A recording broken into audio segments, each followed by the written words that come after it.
There we go. Welcome to Norm's Second World. Here we go. We're phoning our guest here. It'll be Dave and Lorraine Dewey from the Bahamas. Hello. Hi there.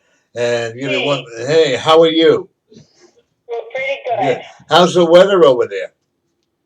Very warm. Actually, it's nice and cool out here. From a long walk outside. Uh huh. And actually, the breeze is pretty nice over here. We got our American flag out. We're feeding the birdies, and I'm watching two quees doing labor. Oh. Okay. Okay. And then one of the things that you tell you, folks, we are here in the Northern Second World, and we have a great guest from Lorraine and Dave Dewey from Exmua, Bermuda, Bahamas, rather. I'm sorry. Man, gotta get the right country, right? And and actually, folks, you can't see this, so but what I'm going to be doing, and you'll be able to see it after I download it, is I have pictures here, folks, on some of the gifts that are going to be raffled off at the second event on April 9th. We had a relaxation kit. We had a electric incense burner, a small crystal, and I have more coming and other people. So, Lorraine, people have been very generous to us. That's great. Because it's going to be on April 9th. Unfortunately, you're not going to be here, but maybe the next time. Which will be probably in September. We'll be there with you psychically and spiritually. That's cool. So we're gonna. I'm sorry about losing it the last time, but it'll probably go better this time. Everything happens for a reason. This makes perfect. That's right. So how is our friend that we've been praying for? How is she doing? She's having a rough time, but I think when you get that close and it's really hard. It's hard to say. I think that to the point of knowing it's time to go and giving up at the same time. Right. Well, we always, it's scary if you think about it. You and I can tell other people it's okay, you can go and do this and do that. But until it actually happens, we really don't know what's on the other side. Until, like, if we have a life-death experience, near-death experience, but we still really don't know. We can assume or we can give advice or just relax because the angels are going to be with you or whatever. And this is the thing I think you might agree with me because we truly don't know. Well, there are those who claim to know, but I'm sorry, until we get there, we don't know. No. My friend sent a video. I'm going to try to figure it out so I can send it to you about a 15-year-old Jewish boy who had a near life experience, and it was very right on base. Of course, a lot of people didn't believe it. That's normal. And Dave, I understand that you're a psychic as well. I've been told. Yeah. And how did you start becoming and knowing that you had this gift? No, that's actually a very long story. I suspected it when I was a small child by virtue of the fact that I knew at the time that my mother had the gift. She denied the gift. She didn't want anything to do with it, but she certainly had it. There were some amazing things that she said over the years that made it very clear that she had the gift. So I was on the lookout from the very beginning. And when it happened gradually. It started with very small things. And then finally, I think it was probably in my late 30s or early 40s, I finally decided to get serious about this, and I went to see a good teacher who taught me how to use the gift that I already had. Right. But a lot of it's more self-taught, isn't it? Absolutely. And I know we use the word taught for want of a better word, but it's hard to call it teaching. It's more a process of trial and error. Absolutely. When we think we know it all, we've actually learned nothing. I could not have said it any better myself, Norm. I think the greatest gift we can receive in our so-called training or teaching or whatever is that we can trust ourselves. We have to have faith not only in God and our Creator, but we have to have faith in ourselves, and we have to be willing to step back and let Him take over and use us as He would to deliver His messages. Oh, absolutely, absolutely. And you know, one of the best ways to know that we're doing the right thing is when we get the affirmation from the other client, from the other people that we do readings on. Absolutely. In my own personal life, I've discovered that there are two ways to know whether I'm doing a good job. That's one of them. And the other is if I'm off the mark, I don't feel well. Yeah, you know, and I'm the same way. I feel like, oh my God, you know, I'll start if I give somebody something, and like you just said, I'll start. Oh my God, what have I done? What have I done? And then all of a sudden they'll tell me, okay, now you have to redirect this. You know. And for me, one of the biggest things I had to learn was to take a few seconds, just a very slight pause between the time I get the message and the time I give the message. And I have to make sure that what I'm giving is indeed what I've gotten, not what I want to have gotten. Right. And I find a lot of people, and I'm sure Lorraine does too. We haven't forgot you, Lorraine. No, I'm enjoying Okay. this. You Okay. guys go right ahead. Okay. And the one thing that I find that a lot of people get upset because they want to hear what they want to hear, but not what they're supposed to be hearing. Oh, amen. Yes. It's a never ending battle with something like that. I also will tell you, you got, like I said before, with a property that you own there, you got quite a battle coming up. It actually started about an hour ago. Uh-huh. You can name, see, the best part is you can name your own price, you know, and I think that's a good thing. You know what I mean? And, I hope so. We'll let you know when we get there in May. Yeah, we never hope, we always know. Okay? Exactly. Yeah. And you know, one of the things that I know is that when we get here in May, I'll do a live interview. I know Dave, folks, is very camera shy. Lorraine and I will sit here, we'll do a live with Lorraine on. How's that, Lorraine? All right, I'll make that. Yes, I will make that commitment. See, Lorraine is Dave's wife. We realize that he has a pet name for her, but we won't mention it. But probably ought not to because I'll have to sleep on. Yeah, you don't want to sleep on the floor. No. Well, Dave's going to hang up that phone. I'm so sorry. That's okay. Hey, he's a busy man, you know. Lorraine, while he's talking or what we're doing, tell me a little about your psychic readings that you do.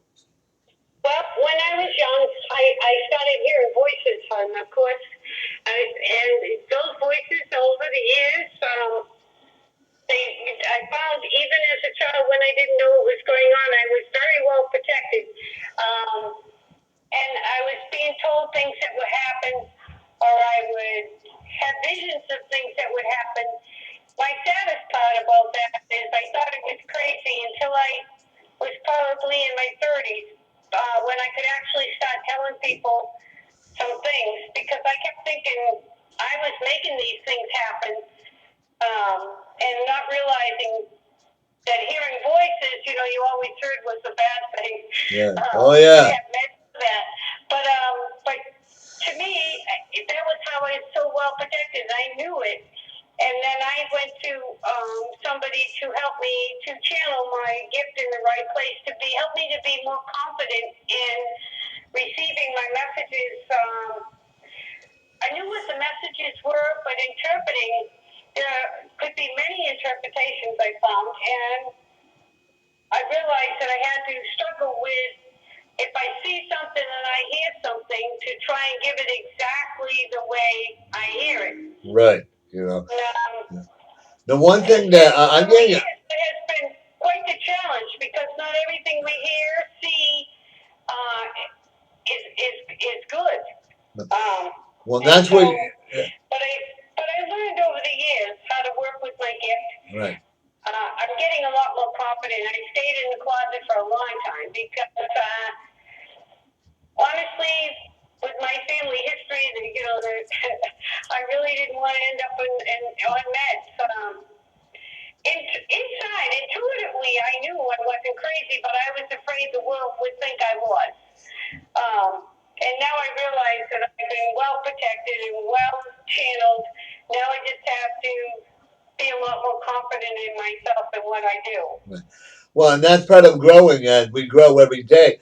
I had this one psychic I used to go to. Love this man. His name was Dr. Lennon Virgin. He was a masseuse, but he was also an excellent, excellent reader. And he told me, he said, one day you're going to be able to find the power of reading. And I go to my, yeah, right. I knew I always had a gift, but because I was a Christian, they, oh, I can't do this because it's negative, it's evil, it's this, it's that. You know what I mean? And so then all of a sudden, the more I went to these Christian churches, the more powerful I got. And I said, all these ministers saying that, oh, the devil's making you do this. The devil wants you to do it this way and that way. You're not following because God doesn't want you to give out messages. Okay. And I would speak in tongues. Okay. Very fluently. As you know, you've heard me. And all of a sudden I said, wait a minute. You know what? I don't buy this. I left the church and I started getting, I drank more. But the scary part was the more I drank, the more visions I got that were not comfortable. But then, yeah, then I had to hit rock bottom to be where I am. We all have to learn at our own speed, at our own path. Absolutely, Norman. And you actually hit on another thing that I know that all three of us feel very strongly about. And that is that the people who do psychic work and are the most powerful, if you want to use that word, are generally the people who have walked a very rocky path. Absolutely. I love it. All these people. Oh, my life was all this peaches and cream, so to speak. And my co-host says, not everybody that has a life of peaches and cream are bad readers. I said, I never said that. I said, people who have not lived our path has a hard time receiving, especially in spiritual counseling, to advise other people. They go from a book. They don't know the reality of life. I think there are very few gifted people who had a wonderful, wonderful life, a storybook life, and are sufficiently gifted that they can do some very good psychic work. Absolutely. I believe in them. I have never met one. I also found interesting. I had a lady that was on my show one time, and she would tell me that she was doing readings. Okay, that's cool, which is good. She's good. But she said that she needs to get more in depth of a reading. And while she's with a client, that she'll look it up in a book. Now that I don't agree with. Okay. I'm not paying a reader. I'm not paying a reader to look up in a book to see more answers. I'm paying a reader to hopefully know what they're reading and to hopefully know what the meanings of the different cards or whatever. And I think you'd agree with me, Norman. This is not to say that the books have no value. The books do have value. Oh, absolutely. Something that we can use when we are offline. Right. To stimulate thought and to help us grow. Absolutely.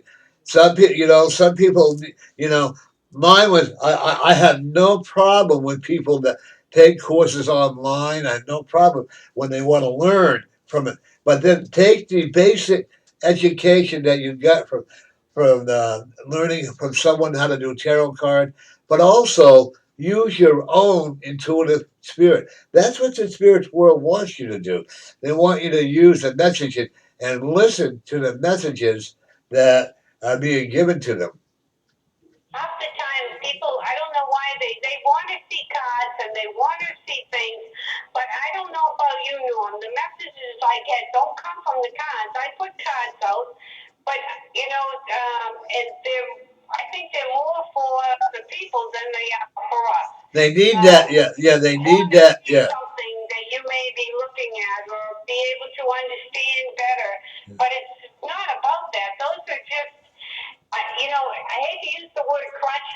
Right. But bottom line is the messages come. If somebody asks you and you tune into them and you do that, you can get those messages without the tools.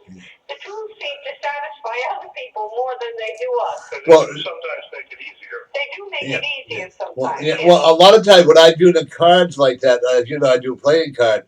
I will lay down the cards and I'll explain them what I see and represents that card because they need some kind of affirmation or some kind of validity to how we're doing this. Now, my co-host, she does it intuitively. She doesn't use cards or anything. Okay, but I do. I don't need the card. I mean, obviously, I do phone call readings, and I've talked to you many times. But I feel comfortable for the client having the cards laid out and allowing them to deal the cards out. I asked the reader yesterday why she doesn't allow the person who wants the reading done to shuffle the cards and lay them out themselves. I don't like it when the reader does it. I really don't. I think because first of all, you're not getting their energy. You need to get the client or the student energy. So I always have them shuffle the cards. I always have them, lay the cards out, and then we go from there.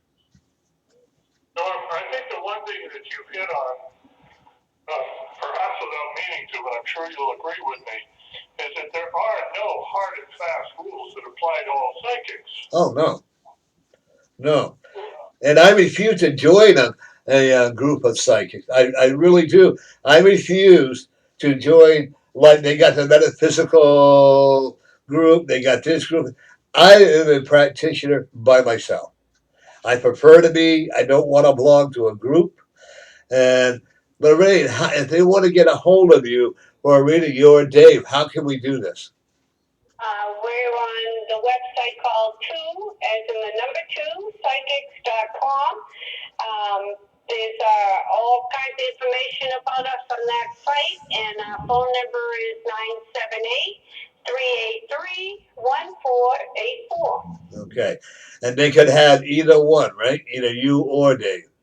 Absolutely. And what if they want both? Fine readings. We have done separate readings. We're both gifted in different ways.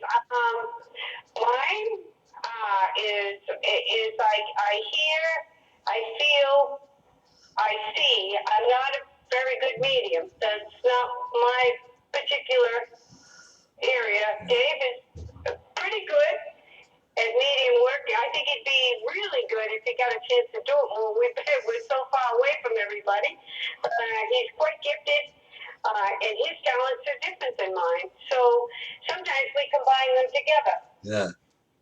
Also, Norm, a lot of the work that I do is not in the form of readings. A lot of the work I do is in the form of counseling, and I also do work with people on the other side.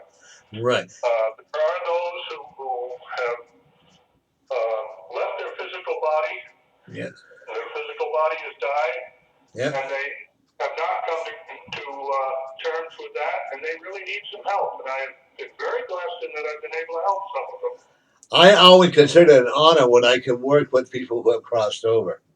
Absolutely. Absolutely. And for me, a lot of the stuff that you do, I go, or I do it remotely, where people have a relative dying and they want to know why they're still holding on, if there's anything that they can do to help. I do that, and I've done all kinds of, depending on what it is that somebody wants, if it is in my area. I'm very honest about, where I can go. I think the more that we get a chance to do what we do, the better it is. And that's why I think you're a great psychic myself, because you get to do it so much more often than we do, being so far away. Well, and there again, everything that we have, it all comes with, like you just said. I mean, a lot of people. I do a lot of readings. Will I ever tell them that I am the only one around? Absolutely not. I used to be very jealous of other readers at one time. Oh yeah, if somebody went, oh, I went to this one or I went to that one, I would really get very jealous. I go, wait a minute, what right do I have to be jealous of somebody else? Because they could be, they're probably just as good as I am, if not better, or they could be worse. You know, whatever. We're all readers in all different ways.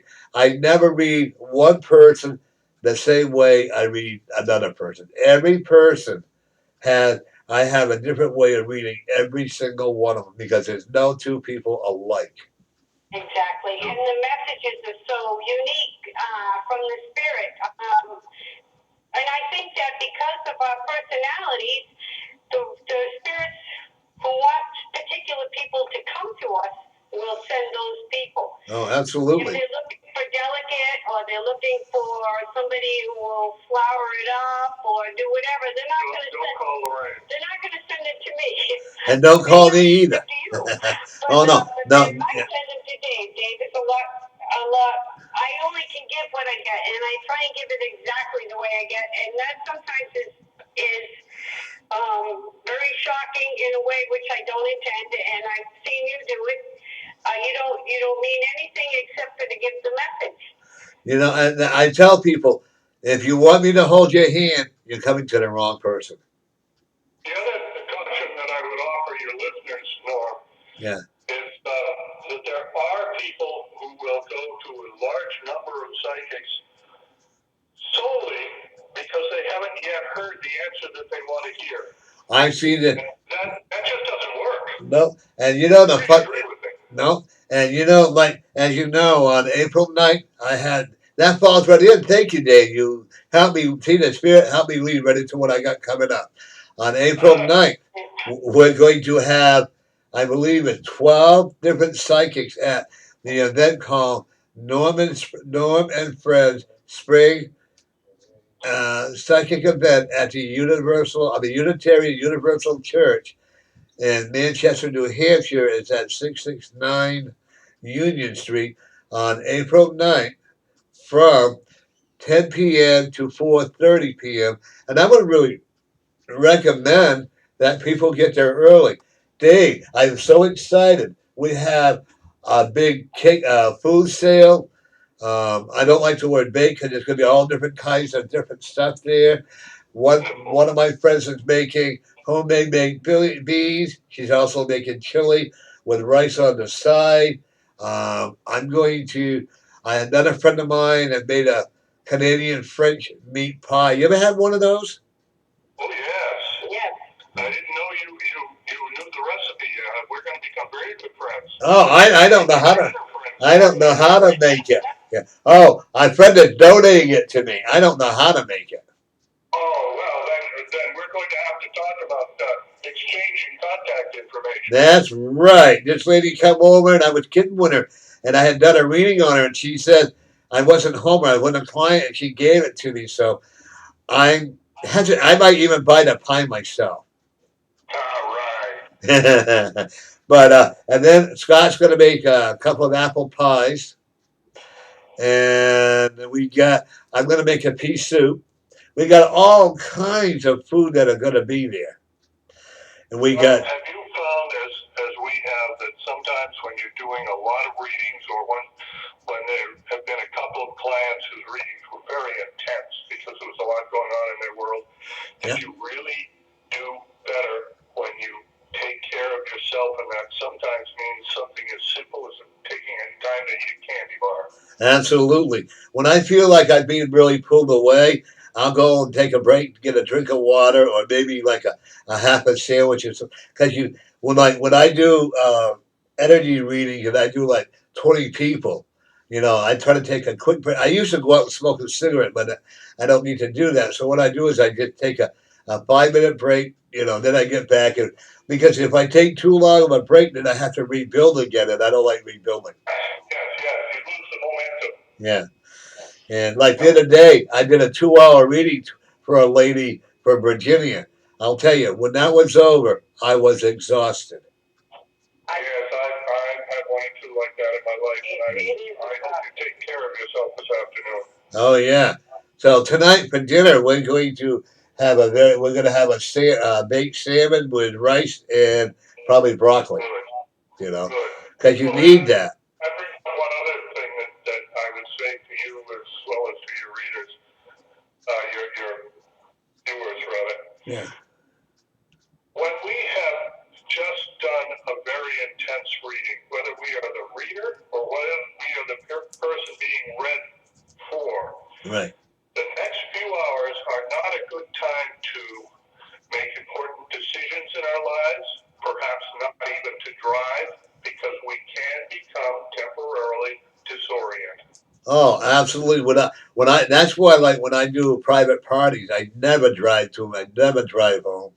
I can't always. I don't have a license, but I always had somebody else drive for me because my mind is always still zing zanging all around. I know a Oh lot of yeah, people very that hard to get back. And but being a psychic, people view it in a couple of ways. They either love it and are happy that you are gifted, or they're really scared that you're going to tell them something, or that you can read their minds. They right. think that being a psychic is you can read their minds. So people, I find myself with a few people we have shared that with that weren't in our regular circles. They tend to stay away because they're afraid you're reading their mind or something like that. It doesn't quite work that way. No, I what I love doing with people though, a lot of times, and it really happens, like especially young kids, young boys or girls. Like today, I had this my next door neighbor's little boy, and I was feeling the energy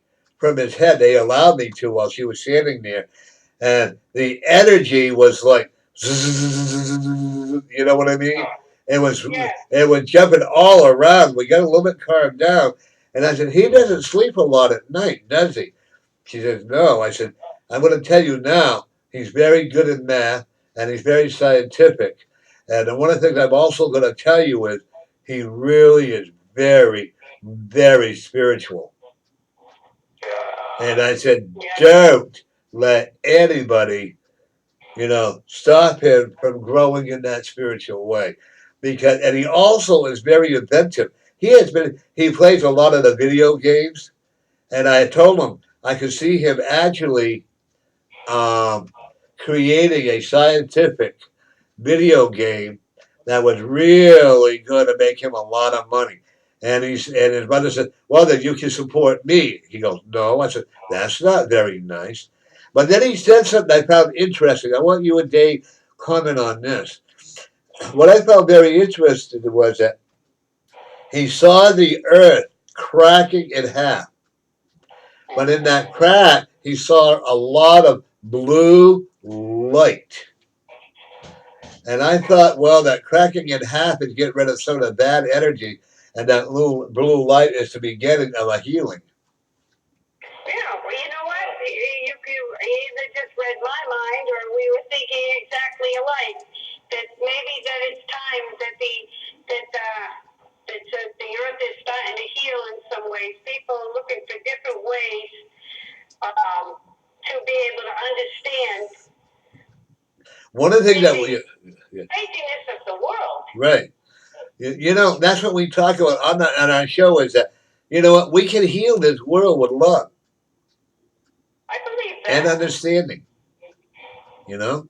What is your take on that, Dave? Well, Norm, before I get to that, I'd like to drop back to your previous topic, which is the very young. Yeah. I was told a long time ago, and I thought a great deal about this, that every young person born is born with psychic ability.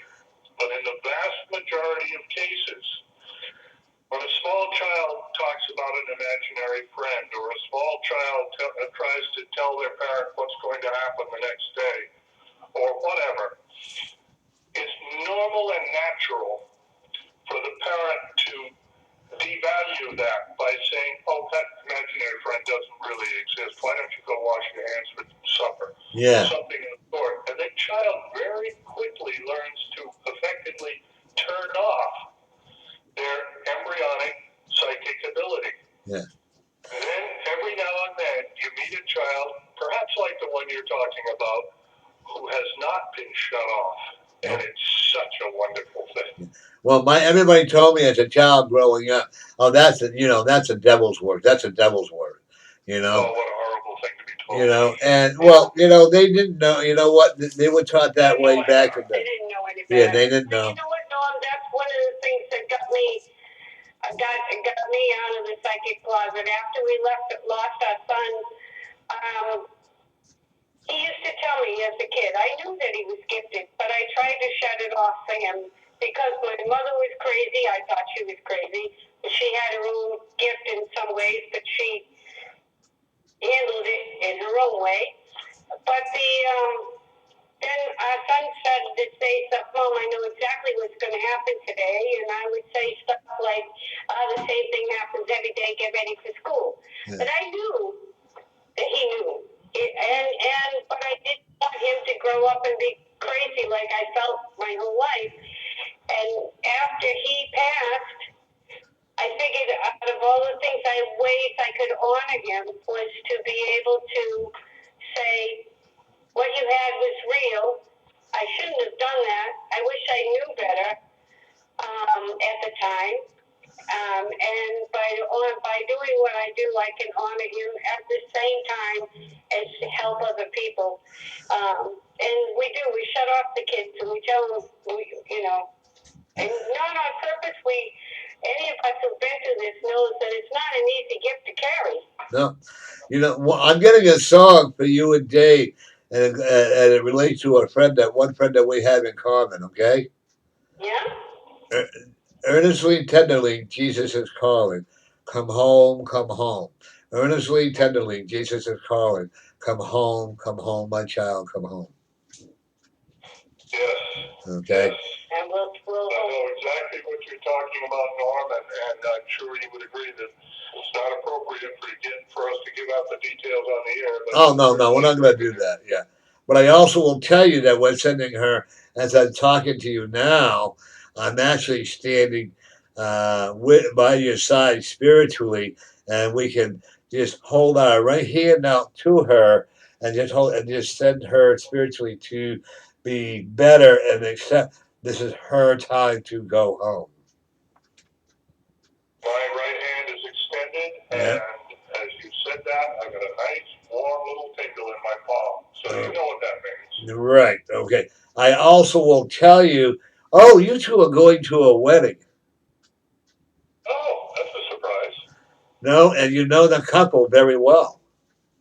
Okay. Okay. An R and a K. Yeah. And I will. Because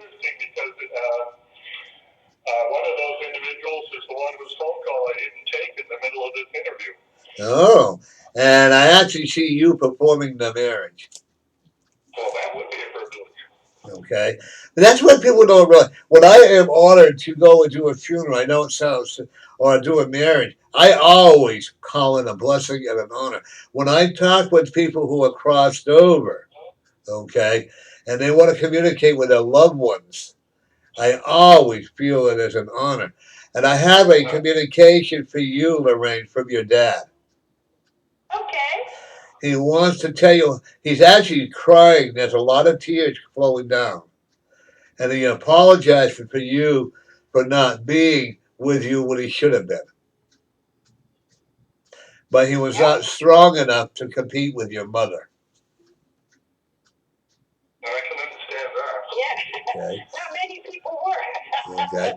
And I also will tell your mother, she says, your mother said, I can't say it because I go on the list, but you wouldn't be effing where you are today if I didn't treat you the way I did. That is a claim that she made many times. I have a great deal of difficulty agreeing with her, but nevertheless, that you certainly read Lorraine's mother quite accurately. Yeah. Well, actually, I got the courage and the strength I needed by. Yeah, but actually, isn't she? As you think about it, actually, isn't she correct? You know. She's absolutely correct. She is correct. I don't think that quite excuses all of the. Oh no, it doesn't excuse. it doesn't excuse anything at all. Hey, I got a call from my nephew that I haven't talked to in like 20 years, and maybe a little bit longer. Let's see, Jerry's I been have gone a vague 13, memory. 14. When you sent me a note to that effect today, I had a vague memory of you and Dave talking about, 6 months ago, late, and him telling you you were going to get a call from a family member you hadn't heard from in a long time. Absolutely, Do absolutely. you And remember that? yeah, and I think about that often, and I'm hoping that he and I can become closer, and talk to each other more on the phone. He doesn't do computers, but I'll tell you what, he has twin girls that are very successful, and he has a son who has got his doctorate, and he's a professor at some local college near him. And I said, Rusty, what happened? I said, to you is that, wow. I said, did they get your intelligence from you? He goes, well, not me. And then I just found out his brother has Parkinson's disease. And so I'm going to be praying to him. I'm going to try to get a hold of my nephew and see if I can get my brother, my oldest nephew's phone number. You know, but everything works out. And I don't want to be rain on your parade, but just, put some extra shields up. Oh, I am. It is what it is. This is the way I like it. I talk to him, and if it grows up, it does. If it doesn't, it's okay. I have my own little family. I have my family with Dave and Lorraine, and I have my son and daughter-in-law, my granddaughter, and I have Scott. So you know what? And I have many, many friends. So I'm pretty fortunate. Well, I have to close now, and we'll do more. Thank you for having us. Thank you. And it was lovely to help you do this. And, Right. it was really an honor to be able to do this with you. Well, it was an honor for me. And when my daughter-in-law's here now, so now she can fix it, so I won't lose it. And say hello for me. Hi, Tammy. Yeah, I sure will. And you guys go and have a great day. Yeah, you got in the next 3 weeks. You're gonna get confirmation on your sale of your land. Thank you. All Okay. right. Well, you know what? And good luck. Good luck with your event. And we'll be with you in spirit. Okay, then we'll talk to you later. You guys have a good night now. All right. Yeah. Thank you. Yeah. Good night. Good night now. Bye bye. Bye-bye. Yeah. That was Lorraine and Dave Dewey from Exmua Bahamas, who also now live. Well, these are some of the things that we're going to be raffling on. I have this here, and it's called relaxation. Then I have another. It's called electric wax center, where you get scents off of it and stuff like that. I have a very small crystal ball that we're going to be raffling off as well. And then we got more things coming. We got all kinds of gifts and stuff. We have gifts from Belmont Hall. I have a gift from Purple Finch. I have Starbucks and a market basket from a very good friend, Ashley. And we just got a lot of numerous friends for our event to help the animals in Manchester, New Hampshire Animal Shelter. I know if you come and visit us on April 9th, you can bring dog food, blankets, newspapers, you name it. And they can use money, they can use everything from hand cleaning detergent, rubber gloves, you name it, they got it all. And then next Wednesday on channel 23 in Manchester, New Hampshire, we are going to bring in Carolyn, who is a dog trainer and part of the Manchester Animal Shelter, and she will tell you more what we need to help them. So remember, folks, as you're getting a good reading or buying from the vendors there, you are helping to support the community in the Manchester Animal Shelter. This is Norm, Norm Psychic World Live. To tell you, I'll see you next time. And remember, every day you are the winner.